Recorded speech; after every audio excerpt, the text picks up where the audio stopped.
इतिहास के पन्नों में अक्सर ना हम उन राजाओं और सम्राटों की कहानियां ही ज्यादा देखते हैं जिन्होंने दशकों तक राज किया। हाँ बिल्कुल। एक लंबे शासनकाल को ही अक्सर महानता का पैमाना मान लिया जाता है। सही कहा। लेकिन जरा इस बात पर गौर कीजिए कि एक ऐसा शासक भी हुआ है जिसका शासनकाल सिर्फ 60 महीने का था, मतलब महज 5 साल। जो कि इतिहास के इतने बड़े कालखंड में देखा जाए तो बस पलक झपकने जैसा है। एकदम।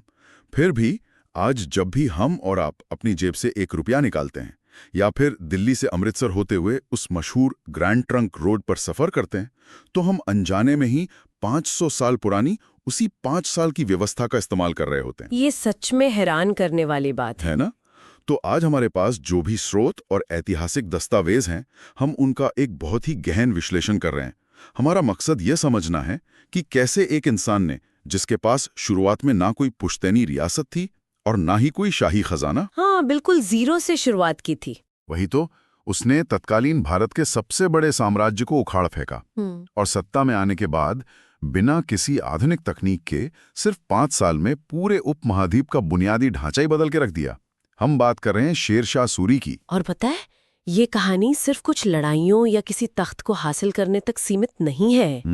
तो और क्या है इसमें? अगर हम इन स्रोतों को ध्यान से देखें तो ये गवर्नेंस और दूरदर्शी सोच की एक बहुत ही बेहतरीन केस स्टडी है। मतलब योजनाओं को जमीन पर उतारने का इससे अच्छा उदाहरण कम ही मिलता है। बिल्कुल। ये साफ लिखाता है कि एक मजबूत विरासत छोड़ने के लिए आपको सदियों तक राज करने की कोई जरूरत नहीं है। अगर आपका विजन स्पष्ट हो ना, तो कुछ ही सालों में ऐसे सिस्टम बनाए जा सकते हैं जिन्हें आपकी आने वाली पीढ़ियां और यहाँ तक कि आपके दुश्मन भी अपनाने पर मजबूर हो जाएं। ये आपने बहुत बड़ी बात कही। लेकिन वो विजन कोई रातों रात तो नहीं आया होगा। मैं जब इन स्रोतों को पढ़ रहा था तो मैं बार बार उनके बचपन, मतलब फरीद खान के शुरुआती दिनों पे अटक रहा था। हाँ, फरीद खान उनका असली नाम। जी। 1486 के आसपास बिहार के सासाराम में एक छोटे जागीरदार के घर उनका जन्म हुआ था और वहीं से एक बहुत मशहूर कहानी जुड़ी है कि उन्होंने युवावस्था में अकेले ही एक शेर का शिकार कर लिया था। बिल्कुल, और उसी के बाद उन्हें शेर खान का नाम या उपाधि मिली थी। अब सच कहूं तो आज के सोशल मीडिया और ब्रांडिंग वाले दौर में अगर हम इसे देखें तो मुझे ये शेर मारने वाली घटना ना एक बहुत ही शानदार पीआर या इमेज बिल्डिंग स्टंट जैसी लगती है। एक पीआर स्टंट? हाँ, मतलब नाम और खौफ तो बन गया, एक हीरो वाली इमेज बन गई, लेकिन क्या एक इतना बड़ा साम्राज्य खड़ा करने के लिए सिर्फ एक शेर मारना काफी था? ये एक बहुत ही जायज सवाल है। देखिए, शेर मारने की घटना ने उन्हें शोहरत तो जरूर दी, लेकिन उनका असली हथियार कुछ और ही था। और वो क्या था? दस्तावेजों से ये एकदम साफ पता चलता है कि फरीद खान की असली ताकत वो जमीनी अनुभव था जो उन्होंने अफगान शासकों के अधीन काम करते हुए कई सालों तक बटोरा था। मतलब वो पैदाइशी राजा नहीं थे? बिल्कुल नहीं। वो जन्म से कोई राजकुमार नहीं थे जो महलों में पले बड़े हों। उन्होंने अपने पिता की जागीर का काम संभाला और बाद में दूसरे शासकों के यहाँ सेवाएं दी। उन्होंने प्रशासन की सबसे निचली सीढ़ी से शुरुआत की थी। चलिए इसे थोड़ा और विस्तार से समझते हैं। तो क्या हम ये कह सकते हैं कि ये कुछ वैसा ही था जैसे कोई किसी बड़े कॉर्पोरेट में एक इंटर्न की तरह घुसता है और फिर हर विभाग का काम बारीकी से सीखता है? हाँ, आप ऐसा कह सकते हैं, लेकिन एक इंटर्न से कहीं ज्यादा जिम्मेदारी के साथ। मतलब उन्हें असली फैसले लेने पड़ते थे? बिल्कुल। देखिए, जब कोई इंसान सीधे तौर पर किसानों से कर वसूलता है ना, तो उसे समझ में आता है कि फसल खराब होने पर एक किसान की असल पीड़ा क्या होती है। एकदम सही बात है। फरीद खान ने जमीन नपवाने के तरीके खुद देखे। उन्होंने ये समझा कि भ्रष्ट अधिकारी कैसे सरकारी खजाने में सेंध लगाते हैं और लोकल लेवल पे जो झगड़े होते हैं उन्हें कैसे सुलझाया जाता है। हाँ, उन्होंने सिस्टम की कमियों को सिर्फ किताबों में नहीं पढ़ा था, बल्कि रोजमर्रा की जिंदगी में उनका सामना किया था। और यही कारण था कि जब वो सत्ता में आए तो उन्हें ठीक ठीक पता था कि मशीनरी का कौन सा पेच कसने से वो ठीक काम करेगी। जमीनी हकीकत समझना एक बात है और किसी छोटे रियासत को चलाना भी समझ में आता है, लेकिन जब हम तत्कालीन भारत की बात करते हैं तो उस समय मुगलों का राज था ना? जी हाँ, बाबर के बाद हुमायूं दिल्ली की गद्दी पर बैठा था और मुगलों के पास तो मध्य एशिया से लाई गई भयानक तोपें थी, एक विशाल और एकदम पेशेवर सेना थी और अपार संसाधन थे। तो एक जागीरदार का बेटा जिसके पास सिर्फ एक क्षेत्रीय ताकत थी, वो सीधे इतने बड़े मुगल साम्राज्य से कैसे टकरा गया? यही तो इस कहानी का सबसे दिलचस्प हिस्सा है। क्या हुमायूं अपनी ताकत के नशे में कुछ ज्यादा ही लापरवाह हो गया? देखिए, हुमायूं की लापरवाही से ज्यादा मैं कहूंगी कि ये शेर खान के रणनीतिक धैर्य का नतीजा था। इतिहास अक्सर न जल्दबाजी में लड़े गए युद्धों को याद रखता है। हाँ, वो आमने सामने की बड़ी लड़ाइयाँ हैं। बिल्कुल, लेकिन शेर खान ने कोई जल्दबाजी नहीं की। उन्होंने सीधे दिल्ली या आगरा पर चढ़ाई करने की बेवकूफ़ी बिल्कुल नहीं की।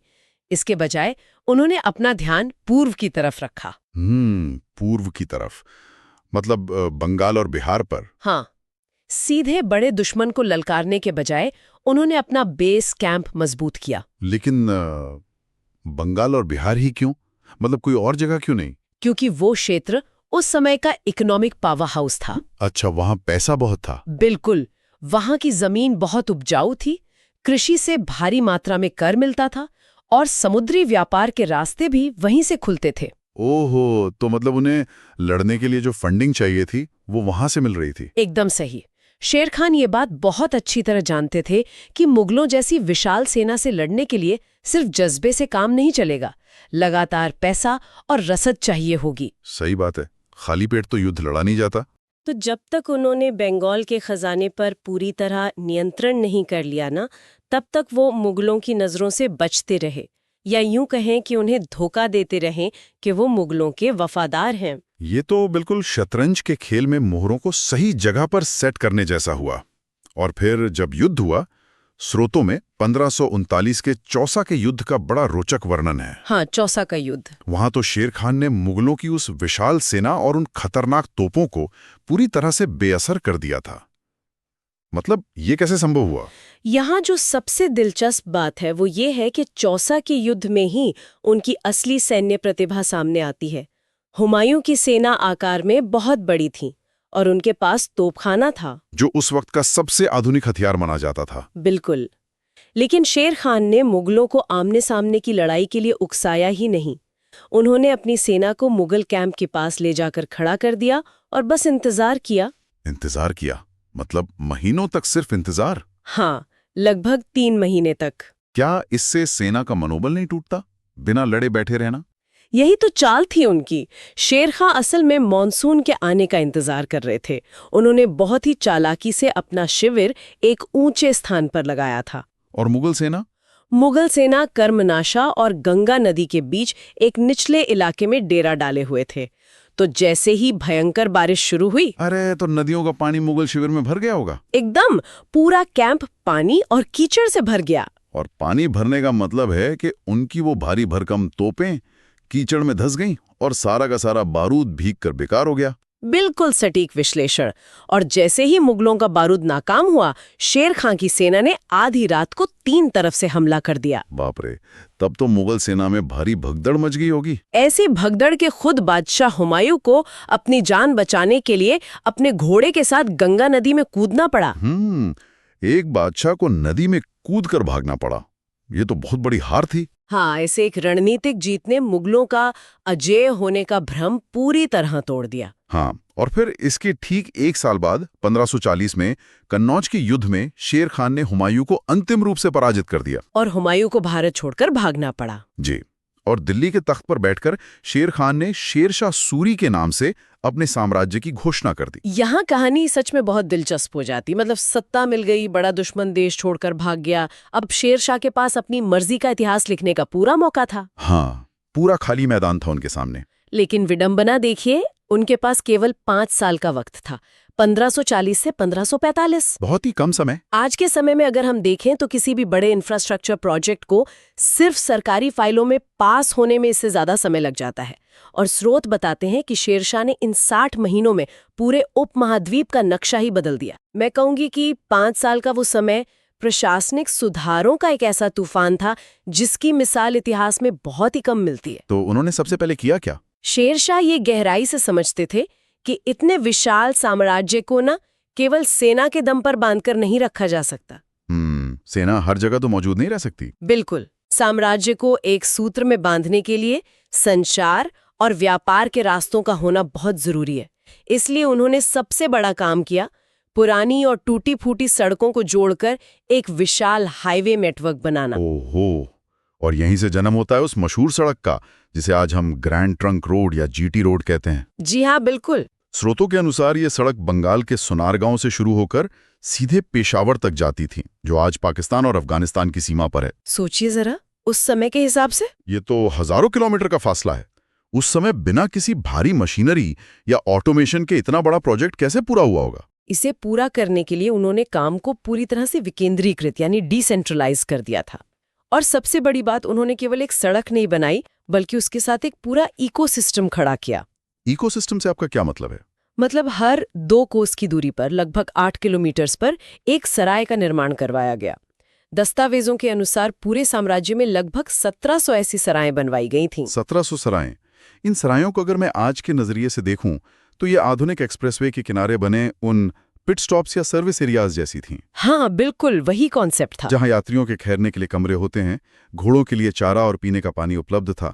मैंने तो ये भी पढ़ा कि अलग-अलग धर्मों के लोगों के लिए अलग रसोई की व्यवस्था भी वहां थी। जी, सरायों का ये सिर्फ एक पहलू था, मतलब यात्रियों की सुविधा। लेकिन अगर हम इसे साम्राज्य के नजरिए से एक बड़ी तस्वीर से जोड़ें तो इन सरायों का काम बहुत बड़ा था। अच्छा। और क्या काम था इनका? ये सराएं असल में शेरशाह सूरी के इंफॉर्मेशन नेटवर्क के नोड्स थे। यहीं से उनका डाक सिस्टम काम करता था। डाक सिस्टम मतलब घोड़ों के जरिए चिट्ठियां भेजने की व्यवस्था। हाँ, बिल्कुल। लेकिन ये कोई नई बात तो नहीं थी ना? पुराने शासकों ने भी तो डाक व्यवस्था का इस्तेमाल किया था। फिर शेरशाह के सिस्टम में ऐसा क्या खास था जो हम इसकी इतनी चर्चा कर रहे हैं? खास बात थी उसकी स्पीड और विश्वसनीयता। देखिए, हर सराय में हर वक्त 2 तेज तर्रार घोड़े हमेशा तैयार खड़े रहते थे। हमेशा तैयार? हाँ, जैसे ही कोई शाही संदेश एक सराय पर पहुंचता, संदेशवाहक तुरंत उसे लेकर अगले सराय की तरफ दौड़ पड़ता। और वहां से दूसरा ताजा घोड़ा? बिल्कुल, वहां से दूसरा ताजा घोड़ा उस संदेश को आगे ले जाता। मतलब ये एकदम एक रिले रेस की तरह था। एकदम सही कहा आपने, बिना थके, बिना रुके। इस व्यवस्था की वजह से बंगाल में हुई किसी बगावत की खबर दिल्ली के दरबार में कुछ ही दिनों में पहुंच जाती थी। अरे वाह, ये तो बहुत तेज था। और इससे पहले कि वो बगावत बड़ी हो, शाही सेना वहां पहुंचकर उसे कुचल देती थी। शेर शाह ने समय और सूचना की अहमियत को बहुत अच्छी तरह समझ लिया था। ये तो सचमुच आज के इंटरनेट या टेलीग्राफ सिस्टम का कोई प्राचीन रूप लगता है। एक सुरक्षित सड़क है और संदेश बहुत तेज गति से पहुंच रहे हैं। जी, लेकिन सिर्फ सड़कें बना देने से तो व्यापार नहीं बढ़ता ना। जब तक लेन देन का माध्यम सही ना हो तब तक व्यापारी खुलकर व्यापार कैसे करेंगे? यही तो। और यहीं पर शेरशाह का वो कदम आता है जिसका असर हम आज भी अपनी जेबों में महसूस करते हैं। रुपया? बिल्कुल। स्रोत बताते हैं कि उन्होंने एक नई मुद्रा प्रणाली शुरू की। पर मेरे मन में ये सवाल है कि पुरानी मुद्रा में आखिर खराबी क्या थी? बदलने की जरूरत क्यों पड़ी? पुरानी व्यवस्था में ना फ्रिक्शन यानी अड़चनें बहुत ज्यादा थीं। उस वक्त अलग अलग क्षेत्रों में कई तरह के सिक्के चलते थे। कोई सिक्का तांबे का होता, कोई मिश्रित धातु का। कोई स्टैंडर्ड नहीं था? बिल्कुल नहीं। उनका वजन अलग होता था और शुद्धता की कोई गारंटी भी नहीं थी। अब मान लीजिए कोई व्यापारी मुल्तान से माल लेकर बंगाल जा रहा है। ठीक है। रास्ते में उसे कई बार अपनी मुद्रा बदलनी पड़ती थी। हर बार सिक्कों को तौलना पड़ता, उनकी शुद्धता जांचनी पड़ती। और जाहिर है मुद्रा बदलने वाले दलाल अपना कमीशन अलग से काट लेते होंगे। बिल्कुल। इससे व्यापार धीमा होता था और व्यापारियों का भारी नुकसान भी होता था। इसका मतलब व्यापार करने की लागत या कॉस्ट ऑफ डूइंग बिजनेस बहुत ज्यादा थी उस वक्त। एकदम सही। तो शेर शाह ने इस पूरी उलझन को जड़ से खत्म कर दिया। उन्होंने पुराने सारे मिश्रित सिक्कों को बंद करवा दिया। और उसकी जगह क्या लाए? उन्होंने चांदी का एक नया मानक सिक्का जारी किया जिसका वजन एकदम तय था, 178 ग्रेन। इसी सिक्के को नाम दिया गया रुपया, जो आज तक चल रहा है। हाँ, और इसके साथ ही छोटे लेन देन के लिए तांबे के भी मानक सिक्के चलाए गए जिन्हें दाम कहा गया। तो अब सिक्कों को हर जगह तौलने या उनकी शुद्धता जांचने की झंझट ही खत्म हो गई। चांदी के उस सिक्के पर लगी शाही मुहर ही उसकी गारंटी बन गई। सही पकड़ा आपने। जब मुद्रा का मानकीकरण हो गया ना, तो व्यापार की गति अचानक से बढ़ गई। लेन देन बहुत आसान हो गया। और उन सुरक्षित सड़कों पर व्यापार करना और भी फायदेमंद हो गया होगा। हाँ, और टैक्स सिस्टम को भी सुधार दिया गया। व्यापारियों से सिर्फ 2 जगह चुंगी ली जाती थी, एक जहां से वो साम्राज्य में प्रवेश करते थे और दूसरा जहां वो अपना माल बेचते थे। मतलब वो जो जगह जगह टैक्स वसूलने की प्रथा थी वो खत्म कर दी गई। बिल्कुल। अगर इन सब चीजों को एक साथ जोड़कर देखा जाए तो तस्वीर एकदम साफ हो जाती है। एक मजबूत लॉजिस्टिक्स नेटवर्क, तेज संचार व्यवस्था, स्टैंडर्डाइज्ड करेंसी और टैक्स में सुधार। हाँ, ये पूरा एक पैकेज था। ये किसी एक विभाग का काम नहीं लगता, ये एक सिस्टम्स थिंकर का काम लगता है, जो जानता है कि एक पुर्जे को हिलाने से पूरी मशीन पर क्या असर पड़ेगा। और न्याय व्यवस्था के बारे में भी ये स्रोतों में बहुत कड़ाई का जिक्र है। न्याय के मामले में तो शेरशाह बहुत सख्त थे। उनका साफ मानना था कि अगर कोई अपराध होता है तो उसकी सीधी जिम्मेदारी स्थानीय प्रशासन की होगी। अच्छा, किस तरह की जिम्मेदारी? जैसे अगर किसी व्यापारी को उनके इलाके में लूटा जाता है तो वहां के स्थानीय जमींदार या मुखिया को या तो चोरों को पकड़कर लाना होता था, और अगर वो ना पकड़ पाए तो फिर व्यापारी के नुकसान की भरपाई उस मुखिया को खुद अपनी जेब से करनी पड़ती थी। अरे बाप रे, ये तो बहुत ही कठोर नियम है। इसका मतलब पुलिस और प्रशासन की जवाबदेही सीधे तौर पर तय कर दी गई। बिल्कुल। अगर आपके इलाके में चोरी हुई तो आपको अपना पैसा भरना पड़ेगा। स्वाभाविक है कि कोई मुखिया अपने इलाके में अपराध बर्दाश्त ही नहीं करेगा। और इसका जमीनी असर ये हुआ कि उस दौर में लंबी यात्राएं बेहद सुरक्षित हो गईं। दस्तावेजों में उस वक्त के इतिहासकारों ने लिखा है कि एक कमजोर बूढ़ी औरत भी अगर सोने के जेवर लेकर सुनसान सड़क पर अकेली जा रही हो ना, तो उसे कोई डर नहीं था। कोई डर नहीं, उसे चोर डाकुओं का कोई खतरा नहीं था। और ये जो सुरक्षा की भावना थी, इसी ने व्यापार को और भी ज्यादा पनपने का मौका दिया। ये सब कुछ, ये सारे बदलाव सिर्फ 60 महीनों के भीतर हो रहे थे। सड़कों का जाल बिछ रहा है, नई मुद्रा छप रही है, दिल्ली में पुराना किला जैसी शानदार इमारतें खड़ी हो रही हैं। हाँ, शेरगढ़ जिसे कहते थे। सब कुछ इतनी तेज गति से और इतनी सटीकता से हो रहा था। लेकिन फिर एक ऐसा दिन आया जब इस तेजी से दौड़ते रथ का पहिया अचानक टूट गया। जी, 1545 का वो साल। शेरशाह बुंदेलखंड के कालिंजर किले की घेराबंदी कर रहे थे। वो तो एक बहुत मजबूत पहाड़ी किला था ना? बहुत मजबूत, और उसे जीतना बिल्कुल आसान नहीं था। और उस वक्त शेरशाह की उम्र लगभग 60 के करीब रही होगी। फिर भी वो खुद युद्ध के मैदान में मौजूद थे। ये उनके चरित्र का एक और पहलू दिखाता है। वो चीजों को दूसरों के भरोसे नहीं छोड़ते थे, फ्रंट से लीड करते थे। लेकिन यही आदत भारी पड़ गई। जब किले की दीवार तोड़ने के लिए तोपों का इस्तेमाल हो रहा था, तभी एक गोला दीवार से टकराकर वापस उसी जगह आ गिरा जहां बहुत सारा बारूद रखा हुआ था। ओहो। और एक भयंकर विस्फोट हुआ। शेरशाह उस विस्फोट की चपेट में आ गए और बुरी तरह झुलस गए। कुछ ही घंटों बाद उसी दिन उनकी मृत्यु हो गई। ये कितने शानदार सफर का इतना अचानक और त्रासद अंत। हाँ, बहुत ही दुर्भाग्यपूर्ण था। यहाँ श्रोतों को पढ़ते हुए मेरे मन में एक बहुत बड़ा सवाल पैदा होता है, तो इस सब का असल मतलब क्या है? अगर उनके बनाए गए सिस्टम इतने ही मजबूत थे, सड़कें बन चुकी थी, मुद्रा चल पड़ी थी, प्रशासन एकदम चुस्त था, तो उनके मरने के कुछ ही सालों बाद सूरी साम्राज्य ताश के पत्तों की तरह क्यों बिखर गया? ये एक बहुत ही महत्वपूर्ण सवाल है। मतलब हुमायूं ने वापस आकर फिर से दिल्ली की गद्दी कैसे हथिया ली? क्या कोई भी सिस्टम अपने बनाने वाले के बिना हमेशा के लिए अधूरा या अपाहिज होता है? देखिए, ये शासन कला का सबसे गहरा और कड़वा सच है। एक बेहतरीन ढांचा खड़ा करना अलग बात है, लेकिन उस ढांचे को चलाने के लिए संस्थाओं का निर्माण करना और एक योग्य उत्तराधिकारी तैयार करना, ये बिल्कुल अलग बात है। मतलब जो सिस्टम को आगे ले जा सके? हाँ, शेर शाह सूरी एक बहुत ही सेंट्रलाइज्ड लीडर थे।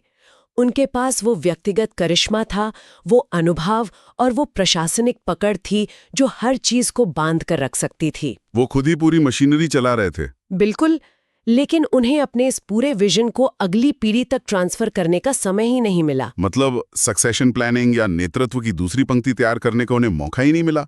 5 साल में आप सड़कें तो बना सकते हैं, लेकिन नए और योग्य नेताओं की फौज नहीं खड़ी कर सकते। दन सही कहा आपने। उनके बेटे इस्लाम शाह ने कुछ समय तक साम्राज्य को संभाला जरूर, लेकिन उनके पास शेरशाह जैसी दूरदृष्टि नहीं थी। और फिर आपसी झगड़े शुरू हो गए होंगे। हाँ, सूरी सरदारों के बीच सत्ता को लेकर कलह शुरू हो गई। जो ऊर्जा साम्राज्य को मजबूत करने में लगनी चाहिए थी, वो आपस में लड़ने में बर्बाद होने लगी। और इसका सीधा फायदा हुमायूं को मिला। बिल्कुल। हुमायूं ने मौके की नजाकत को समझा, ईरान से मदद ली और वापस भारत पर हमला कर दिया। उसने बिखरे हुए सूरी साम्राज्य को हराकर मुगलों की सत्ता फिर से स्थापित कर दी। तो इस तरह सूरी वंश का अंत हो गया। लेकिन क्या शेरशाह के बनाए गए सिस्टम का भी अंत हो गया? यहीं पर इतिहास अपना सबसे बड़ा फैसला सुनाता है। मुगलों ने सूरी साम्राज्य को जरूर खत्म कर दिया, लेकिन हुमायूं और उसके बाद उसके महान बेटे अकबर ने शेरशाह के बनाए गए किसी भी सिस्टम को नहीं तोड़ा। अच्छा, उन्होंने वो सिस्टम चालू रखे।